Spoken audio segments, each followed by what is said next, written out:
விசித்ரா. தாரகன்னு ஒரு படம் இருக்கும் சார். ஆமாம். அதில் பார்த்தீங்கன்னா விஜயகாந்த் சார் காரில் வருவார், காரு கீழே விழுந்துடும், ஒரு லாரி வந்து காரை அடிச்சுட்டு போகணும், கார் மேலே விஜயகாந்த் சார் உள்ளே அடியில் இருப்பார். ஸோ அது வந்து எப்படின்னா கேப்டன் சொல்லிட்டேன், ஹெலிகாப்டர் கேப்டன் கிட்ட, சார் நீங்கள் போயிட்டு இந்த காரை வந்து நீங்கள் அப்படி வந்து டர்ன் பண்ணி ஃபாலோ பண்ணிட்டு வந்துடுங்க, வந்து எவ்வளோ கிட்ட வர முடியுமோ வாங்க அப்படின்னு சொல்லிட்டு நாங்கள் கேமராவில் நான் ராஜராஜன் சார் 3 கேமரா எடுத்துன்னு போயிட்டோம். ஸ்விஃப்ட் மேடம் காரில் கடிக்க வச்சிட்டோம். அதுக்கு முன்னாடி கார்லாம் இருக்குது சார். மேலே ஹெலிகாப்டர் கிளம்புனாங்க சார், ஹெலிகாப்டர் காணும் சார். காணும்? ஆமாம் சார்.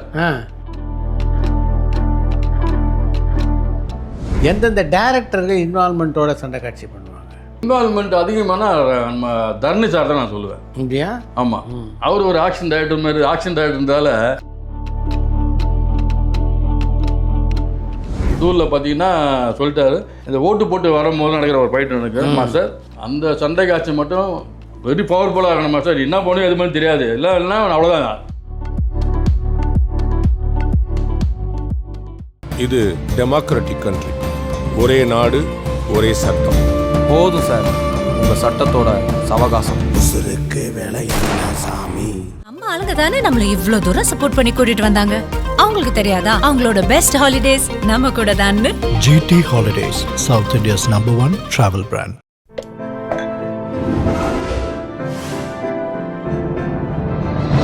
சாய் விசித்ரா.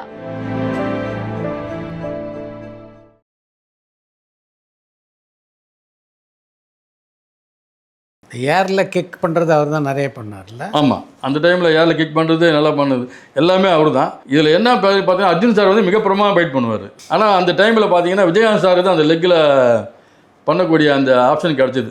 ஒரு இவ்வளோ அர்ஜுன் சார் திறமையாக வந்து பண்ணக்கூடியவர் எல்லாரும் தெரியும். ஆனால் வந்து அவருக்கு அந்த விஷயம் கிடைக்கலனா கூட விஜயகாந்த் சாருக்கு காலையே அடிக்கிறப்பா மனுஷன். ஆமாம், அப்படின்ற அது வந்து பெரிய ரீச் ஆகிடுச்சு. ஸோ அது வந்து அது பற்றி விஜயகாந்த் சார் தான் நான் பாராட்டேன். ஏன்னா நம்ம அதை சொல்லி அது வந்து அவர் அந்த அளவுக்கு ப்ராக்டிஸ் பண்ணார், கிக்ஸ் பண்ணுறதுக்காக ப்ராக்டிஸ் பண்ணார், டெய்லியும் பண்ணார். அதே மாதிரி காலை லொக்கேஷன் வந்தாலும் லெக்கு தான் ஒர்க் பண்ணிட்டே இருப்பார், கடுமையாக பண்ணுவார். அதாவது காலை சூரிய ஆரம்பித்தாலும் சரி, நைட்டு 2 மணிக்கு போனாலும் கம்மன் தான் உட்காந்துட்டு இருப்பார். கடுமையான உழைப்பாளி, மிக கடுமையான உழைப்பாளி சார். நானே வந்து காலையில் 9 மணிக்கு ஆரம்பித்தேன் சார். கருப்பணியெல்லாம் ஒரு படம், அந்த தங்கச்சியை தோலில் கட்டி போட்டு ஃபைட் எடுக்கிறது. காலைல ஆரம்பித்து நைட்டு 12:30 வரைக்கும் தாங்கிச்சு என் உடம்பு. அது மேலே போய்ட்டு கேப்டன் நாளைக்கு பண்ணிக்கலாமே கேப்டன் அப்படின்னு சொன்னேன். இன்னும் 2 தான் ராஜேஷ் 2 மணிக்கு முடிச்சுட்டு போயிடுவான் அப்படின்னு. இல்லை சார் ரொம்ப டயர்டாக போச்சு, கம்போஸ் பண்ணி ரொம்ப ரொம்ப இதுவாகிடுச்சு கேப்டன். அவருக்கு கம்பீரமாக காயின் அப்படியே ஷேரில் காயின்னு ஒரு 2 ஹவர் பண்ணிட்டு போக மாட்டியா, 2 மணி முடிச்சிக்கலாம் விடு அப்படின்னு சொல்லி அப்போ திரும்ப இறங்கி 2 ஹவர் பண்ணி அந்த 2 மணிக்கு முடிச்சு தான் அசோக் போயிட்டு வந்தார். அந்தளவுக்கு அவர் நம்மளே வந்து டயர்ட் ஆனால் கூட அவர் டயர்டானதை நான் பார்த்தே கிடையாது சார். அது ஃபைட்டுன்னா அவ்வளோ வெறியாக இருப்பார். ஆமாம், அதில் வந்து எந்த மாட்டு கருத்து. இன்றைக்கி அவர் ஃபைட்டில் பேர் எடுத்துருக்காருன்னு சொன்னால் கடும் முயற்சி, கடும் உழைப்பு, எந்த விஷயமே அந்த ஃபைட்டில் வந்து ரொம்ப தள்ளிட மாட்டார். அது வேறு எதையுமே வந்து பண்ண முடியாது, இதை பண்ணலாம் அது பண்ணலாம், ஏதாவது ஒன்று புதுமையாக தோணுச்சா சொல்லுவார் சார். பட் ஆனால் நல்ல உழைப்பாளி. அதனால தான் எனக்கு ஸ்டண்ட்டில் வந்து அவர் பெரிய பேர் கிடச்சிது. அவருக்காக நீங்கள் அமைத்த சண்டை காட்சிகளில் உங்களுக்கு ரொம்ப பிடித்தது இது? நிறைய படங்கள் உதாரணம் சொல்லலாம் சார். நம்ம பண்ணா இப்போ சின்ன கவுண்டர் பார்த்தோன்னா ஒரு டிஃப்ரெண்ட்டாக இருக்கும். ஏன்னா அவர் வந்து கால்லேயே நிறைய பண்ணியிருப்பார். அந்த காலெலாம் அதை அவாய்ட் பண்ணி இந்த கதை வந்து கவுண்டராக இருக்கார், அந்த கவுண்டர் என்ன பண்ணுவார் அந்த மெயினில் கொண்டு போய் அந்த கதைக்கு தகுந்த மாதிரி ஆதித்யகுமார் சார் தான் எனக்கு நிறைய சொன்னார். இது ஸ்டைலாக நீ மாற்றிக்கோ, இந்த படம் வந்து அவர் கவுண்டர் அதை மட்டும் மெயினில் வச்சுக்கோ, நான் கூட வேறு எதுவும் சொல்ல, நீயே புரிஞ்சுக்கிட்டார். அப்போ நமக்கு தெரியுது நம்ம வந்து ஒரு கிராமத்தில் இருக்கிறவங்க ஒரு இவ்வளோ மெஜஸ்டிக்கான ஒரு ஆள் எப்படி ஃபைட் பண்ணணும்னு சொல்லி அந்த ஃபைட்டில் ஒரு டிஃப்ரெண்ட் காட்டி அதை கொண்டு வந்தேன் சின்ன கவுண்டரில்.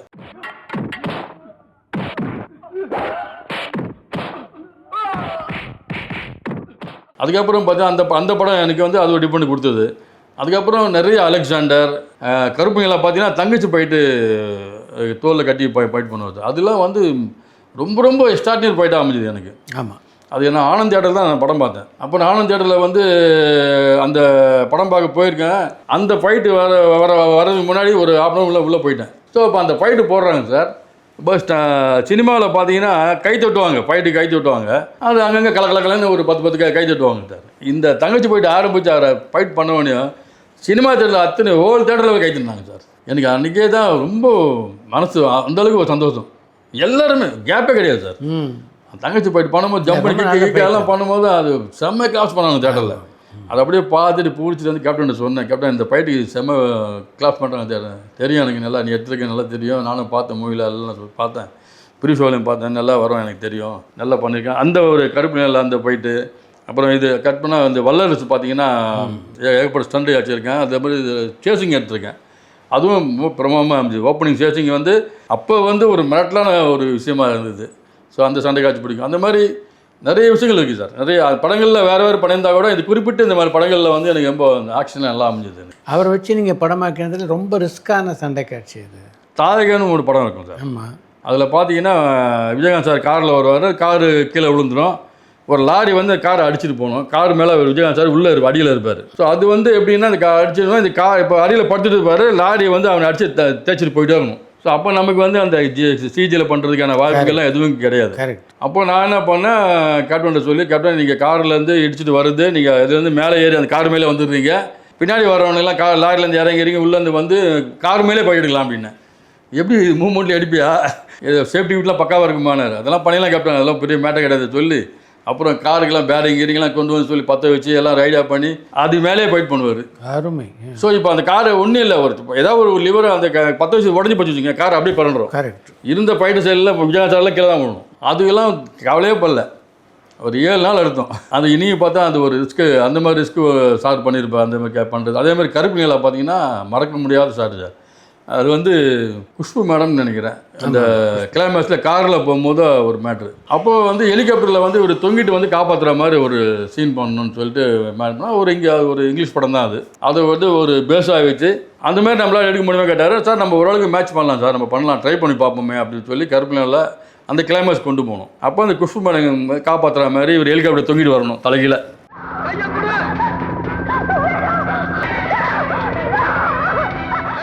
அப்போ பார்த்தீங்கன்னா நல்லா ரெடி பண்ணிட்டு என்ன பண்ணேன், நம்ம ரெடி பண்ணி டஸ்ட்டெல்லாம் போட்டு ஒரு ஃபைட்டரை ஏற்றிட்டேன் ஹெலிகாப்டரில். ஏற்றி கட்டி ரெடி பண்ணிங்கிறேன். அங்கேருந்து நடந்து வந்தார். என்ன பண்ணுற அப்படின்னாரு. இல்லைண்ணா அந்த டூப் ஷாட்டில் லாங்கில் வர்றது போகிறது, நான் உங்களுக்கு க்ளோஸ் அப் சீட் பண்ணிக்கிறேன் நாங்கள் அங்கே அப்படின்னு. இதெல்லாம் இந்த டூப் ஷாட் வேலைக்கு வச்சுக்கூடாது விட்டார். கேப்டன் ஹெலிகாப்டர் தோங்கணும் கேப்டன், நீங்கள் நினைக்கிற மாதிரி இப்போ நம்மகிட்ட அந்த வசதி இல்லை, ஹெலிகாப்டர் டம்மி பண்ணணும், அதை வந்து ஒரு கிரேனில் கட்டி தொங்க விடணும், அதுக்கப்புறம் நீங்கள் தொங்கணும், சிஜியில் எதாவது இருந்தால் கூட மேட்ச் பண்ணி நிற்க வச்சு எடுத்துருவேன்.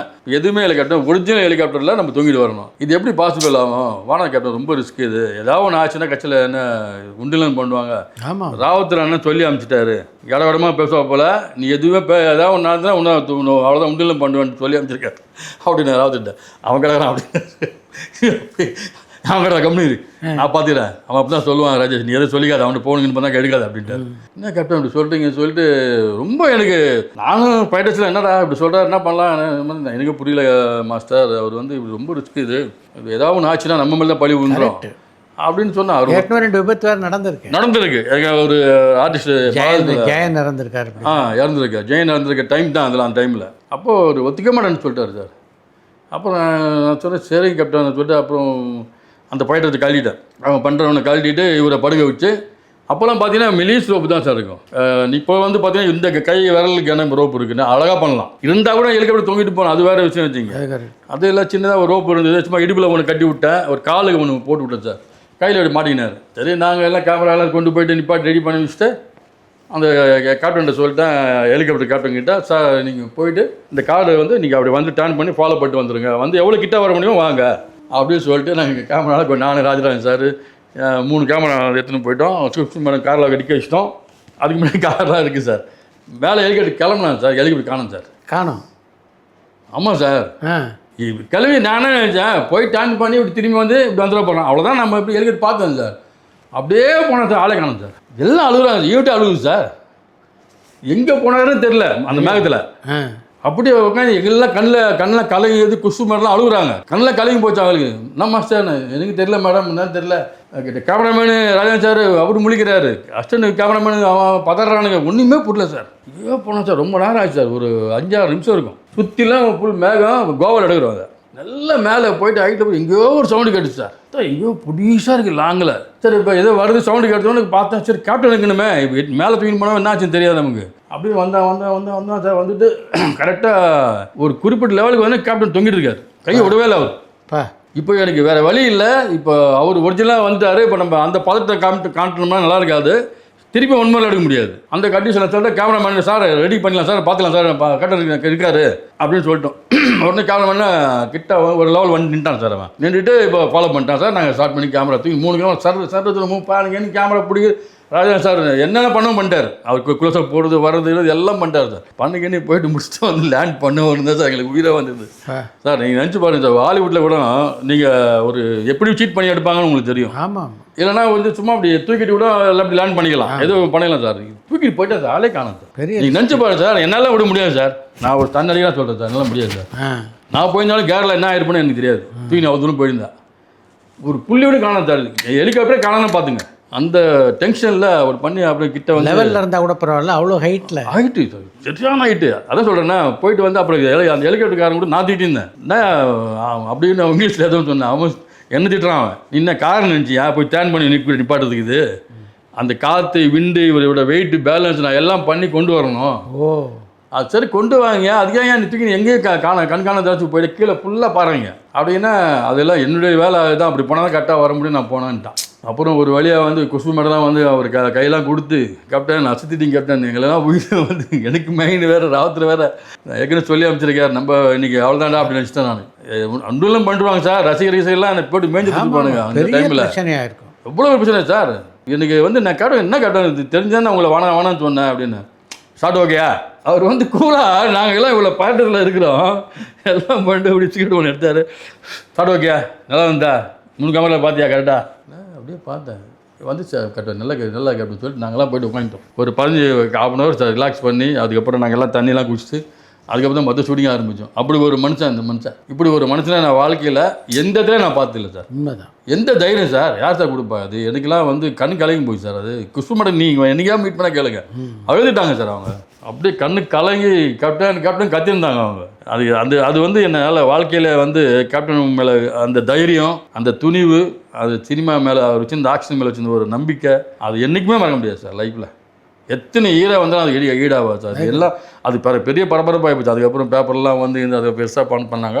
அந்த படத்தில் வந்து மிக சிறப்பாக சண்டை காட்சி அமைஞ்சது. அது ஒரு நல்ல பேர் எடுத்துது சார். உங்களுக்கு கதையை சொன்னோடனே அந்த கதையில் எந்தெந்த இடத்துலலாம் ஸ்டண்ட் வந்தால் நல்லாயிருக்கும் அப்படின்னு நீங்கள் சொல்லுவீங்களா, இல்லை இயக்குனர்லேயே எல்லாம் சீக்வன்ஸை சொல்லுவாங்க? இல்லை சார், இயக்குனர் தான் சொல்லுவாங்க சார். இயக்குனர் வந்து இந்த சீக்வன்ஸ் இங்கே பண்ணுறாங்க, இந்த இடத்துல இந்த மாதிரி ஒரு சீக்வன்ஸ் நடக்கும் போது இங்கே ஒரு சண்டை காட்சி அமைக்கணும் அப்படின்னு சொல்லுவாங்க.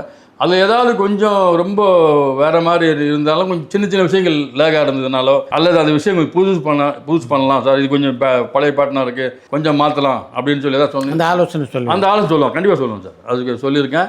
அது மாதிரி நிறைய விஷயங்கள் நடந்திருக்கு சார். மோஸ்ட்லி வந்து 100% நடக்காது. என்றைக்காவது ஒரு நாள் வந்து சில விஷயம் நடக்கும் போது கொஞ்சம் மாற்றிக்கலாம், இது பண்ணிக்கலாம் அப்படின்னு சொல்லுவோம். அதே மாதிரி பார்த்தீங்கன்னா ஒரு சண்டை காட்சி நம்ம எடுக்க போகிறோன்னா அதுக்கு முன்னாடி கேப்டன் வீட்டுக்கு வர சொல்லுவார். அவர் வந்து என்னை வந்து விடவே மாட்டார். வீட்டுக்கு வர எதுக்கு வீட்டுக்கு வர எனக்கே தெரியாது. என்ன கேப்டன் மேலே வா அப்படின்னுவார். நேராக மேலே போனால் பெட்ரூமில் போவார். டிவி டெக்கெலாம் இருக்கும், போட்டு படத்தை போடு, ஜாக்சன் படத்தை போடு, ஜெட்லி படத்தை போடுவார். ஏதாவது நல்லா ஏதாவது இதுவாக வருமா பாருன்னு நான் உட்காந்து 2 ஹவர் 4 ஹவரும் மாற்றி போட்டு பார்த்துன்னு பார்த்துட்டு என் மெயினில் ஏதாவது கொஞ்சம் ஒரு கேப்சர் பண்ணுற மாதிரி சில விஷயங்கள் இருந்தால் இது இவரால் பண்ண முடியும், இதை கொஞ்சம் மாற்றி பண்ணிக்கலாம், இந்த பேட்டர் எப்படி மாற்றி பண்ணிக்கலாம்னு சொல்லி கொஞ்சம் இப்படிலாம் ஐடியா பண்ணி உட்காந்துட்டு இருப்போம் அவர் கூட இருக்கும்போது. ஸோ அந்த மாதிரி விஷயங்கள் நடந்திருக்கு. அந்த மாதிரி ஒரு சண்டை காட்சிக்கு ஒரு டைரக்டர் சொல்கிறாருன்னா அந்த சிச்சுவேஷன் தகுந்த மாதிரி நம்ம போயிட்டு கொண்டு போயிடுவோம். எந்தெந்த டேரக்டர்கள் இன்வால்மெண்ட்டோட சண்டை காட்சி பண்ணுவாங்க? இதில் வந்து இன்வால்மெண்ட் அதிகமான நம்ம தர்ணி சார் தான் நான் சொல்லுவேன். அப்படியா? ஆமாம், தில்லு தான் ஃபஸ்ட்டு படம் எனக்கு. அப்புறம் தூள் பண்ணோம் 2 பேரும் சேர்ந்து. தில்லு ஹிட் ஆச்சு, தூள் ஹிட் ஆச்சு. அப்புறம் இது மாதிரி இந்த ஆக்ஷன் படங்களை பண்ணதால் அவர் என்ன பண்ணாருன்னா எப்போ பார்த்தாலும் அந்த ஃபைட்டுக்கான விஷயம் சொல்லிட்டே இருப்பார். அப்படியா? ஆமாம், தர்ணி சார் பொறுத்த வரைக்கும் பார்த்தீங்கன்னா இன்வால்வ் அதிகம். ஃபைட் இப்படி வரணும் ஃபைட் வரணும், இப்படி அடி தூங்கணும், அடிச்சானா இப்படி இருக்கணும். அவர் வந்து ஸ்டெப்பு படுப்ப அவர் அந்த ஒரு விஷயத்த செஞ்சு காட்டுவார் சார். அவர் அவ்வளோ ஆர்வமாக இருக்கும். நான் சொல்லுவேன் சார் நீ கவனிக்கிறேன் சார், நானே பண்ணிக்கிறேன் சார் சொல்லுவார் அவர்கிட்ட. இல்லை இப்படி வரணும், இப்படி தூங்கணும், அப்படி அடிக்கணும் அப்படின்னாரு. ஒவ்வொரு பரபரப்பாக இருக்கும். ஆமாம், எப்பவுமே சார் அவர் வந்து ஆக்ஷனில் பார்த்தீங்கன்னா ரொம்ப இன்வால்வான எனக்கு வந்து அவர் தான் சார் நான் சொல்லுவேன். மற்ற டைரக்டர்ஸ் எல்லாமே பி வாஸ் சார் ரொம்ப நல்லா பழக்கம் எனக்கு. அப்புறம் பார்த்தீங்கன்னா ஆர் விஜயகுமார் சார், இன்னும் நிறைய டேரக்டர் இருக்காங்க சார். பட் ஆனால் அவங்களாம் வந்து கரெக்டாக சொல்லுவாங்க. சேதுபதி ஐபிஎஸ் படம் பண்ணும்போது அந்த மாதிரி ரிஸ்க் ஷாட்லாம் நடந்திருக்கு. அப்போ விஜயகாந்த் சார் வந்து ஒரு கார்லேருந்து இன்னொரு காரில் டை வச்சு கீழே விடணும். நாங்கள் கம்போஸ் பண்ணுறீங்க, பி வாஸ் சார் பார்த்துட்டு அங்கேருந்து விட என்ன மாஸ்டர் பண்ணுறீங்கன்னாரு. இது சார் இது விஜயகாந்த் சார் பண்ண போகிறாரு, இது எதுக்கு பண்ண போகிறாரு அவர், அதெல்லாம் பண்ண வைக்காதீங்கன்ட்டார். இல்லை சார் ரிஸ்க்காக இருக்குது தான், பரவாயில்ல சார் பண்ணுவார் அப்படின்னு நான் சொன்னேன். சார் பண்ணுறது ஆர்வம் செய்வார், நீ எதுவும் பண்ணாத தயவு செய்து கொஞ்சம் நிப்பாட்டி எனக்கு கண்டார். அப்புறம் கேப்டன் தான் சமாதானப்படுத்தி, இல்லை சார் நாங்கள் ஏற்கனவே பண்ணியிருக்கோம், அது மாஸ்டர் பார்த்துக்கலாம் சார், ஒன்றும் பிரச்சனை இல்லை சார், பார்த்து விஜய் கொஞ்சம் கேர்ஃபுல்லாக பண்ணுங்கள். இந்த மாதிரி டைரக்டர் வாஸ் சார் வந்து இந்த மாதிரி விஷயங்கள் கொஞ்சம் நெருக்கமாக இருந்து அதுக்கு ஃபைட்டில் வந்து எதுவும் ஆகிடக்கூடாது, எந்த விஷயம் ரிஸ்க் நடக்கக்கூடாது, எல்லாம் பயம் வரும். அந்த மாதிரி விஷயத்தில் வந்து வாஸ் சார் வந்து கொஞ்சம் நிறைய மெனக்கடுவார் வாஸ் சார் கூட. அது மாதிரி உதயகுமார் சார் வந்து அவர் ஸ்டைலில் வந்து அழகாக சொல்லிட்டு போயிடுவார், இதே வேணும் எனக்கு, இந்த மாதிரி பண்ணிக்க, நல்லா இருக்கணும், புதுசாக இருக்கணும்னு சொல்லுவார். இந்த மாதிரி ஒவ்வொரு டைரக்டருடைய வித்தியாசமான விஷயங்கள் நடந்தது. ஆனால் இதில் ஆர்வம் எனக்கு நான் பார்த்த வரைக்கும் பார்த்தா தரணி தான். அவர் தான் வந்து உள்ளே பூந்து கம்போசிங்லாம் பண்ணி காட்டுவார், இப்படி அடிக்கணும் அப்படி அடிக்கணும் இப்படி தூக்கி போடணுன்ற மாதிரி அந்த வெறி அந்த ஃபைட்டில் அவருக்கு இருக்கும். அதனால் அவர் தான் நிறைய டைரக்ஷனில் விக்ரமோட தூள் தில்லில் பணியாற்றியது எப்படி இருந்தது? நான் இந்த அதான் சார் தில்லு படம் பண்ணேன் சார். தில்லு படம் பண்ணோடனே அதுலேயே அந்த மாதிரி தான் ஒரு ரப் கேரக்டர் கொடுத்தாரு. இந்த மாதிரி கேரக்டரு இந்த மாதிரி கதைக்கத்த மாதிரி இப்படி தான் ஃபைட் பண்ணணும் கொண்டு சொன்னார். பெஸ்ட் அண்ட் பீச்சில்லாம் ஃபைட் பண்ணியிருப்போம். அதேமாதிரி தூளில் பண்ணேன். தூளில் பார்த்தீங்கன்னா சொல்லிட்டாரு, இந்த ஓட்டு போட்டு வரும்போது நடக்கிற ஒரு ஃபைட் எனக்கு மாஸ்டர், அந்த சண்டை காட்சி மட்டும் வெரி பவர்ஃபுல்லாக இருக்கணும் மாஸ்டர், என்ன பண்ணுவோம் எது மாதிரி தெரியாது, இல்லைன்னா அவ்வளோதான் திட்டி விடுவோம் அப்படின்ட்டார். காரணம் பயத்திலே நான் அந்த ஃபைட்டை எடுத்தேன். ஆனால் மிகப்பெரிய பேர் வந்துச்சு சார் அந்த ஃபைட்டு எனக்கு.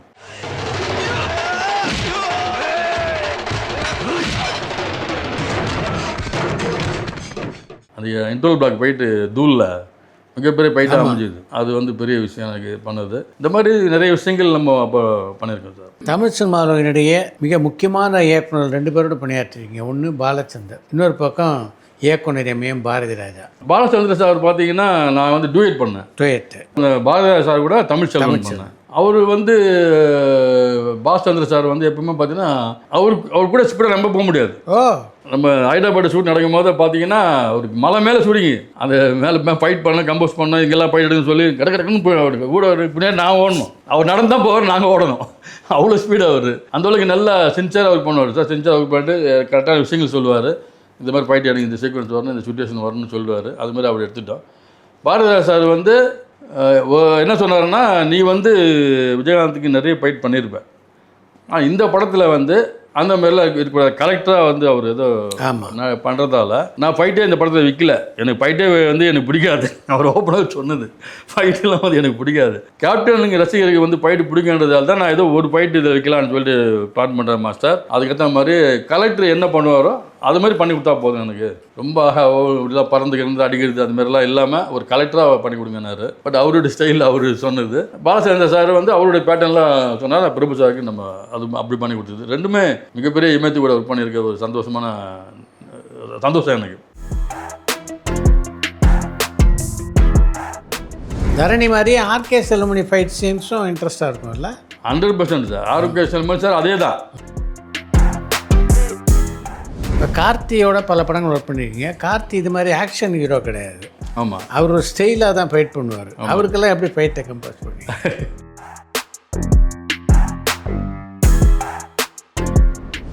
முதல்ல எனக்கு வந்து விஜய் சார் எப்போ பழக்கமான சார், நம்ம விஜயகாந்த் சார் படம் பண்ணுறாரு எஸ்எஸ் சார். அப்போ வீட்டுக்கு வர சொல்லியிருந்தார் டிஸ்கஷன் பண்ணுறதுக்கு. மாஸ்டர் வீட்டுக்கு வந்தவங்க நான் கதை சொல்லிடுறேன், அதை கேட்டிங்கன்னாரு. அப்போ சாப்பாடு டைம் சார், நான் போயிட்டேன்னா இப்போ சாப்பாடு சாப்பிட சொன்னார். சரிங்க சார், இல்லை சார் அப்புறம் இப்போ சாப்பிடல, இல்லை முதல்ல சாப்பிடுவோம் மாஸ்டர், சாப்பிட்டு கதை கேளுங்கன்னாரு. அப்போ தான் விஜய் சார் ஒரு 15 வயசு இருக்குன்னு நினைக்கிறேன், சம்திங் அந்த ரேஞ்சில் தான் இருக்கும். வந்தார், கிட்ட வந்தார், நின்று பார்த்தாரு.